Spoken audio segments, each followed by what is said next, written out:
Erie Fire inspectors are reminding the community that clocks aren't the only household items to check on this weekend. Erie Fire inspectors recommending that residents consider changing the batteries in smoke and carbon monoxide detectors.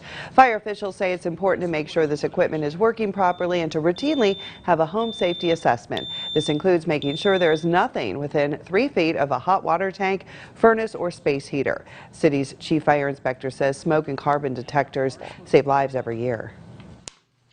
The bottom line is smoke detectors and carbon monoxide detectors save lives, so you want to make sure they are functioning properly. You want to make sure you have them inside of your bedroom, outside of your bedroom, and on all floors of your house. It's proven itself time and time again that it's saved people's lives.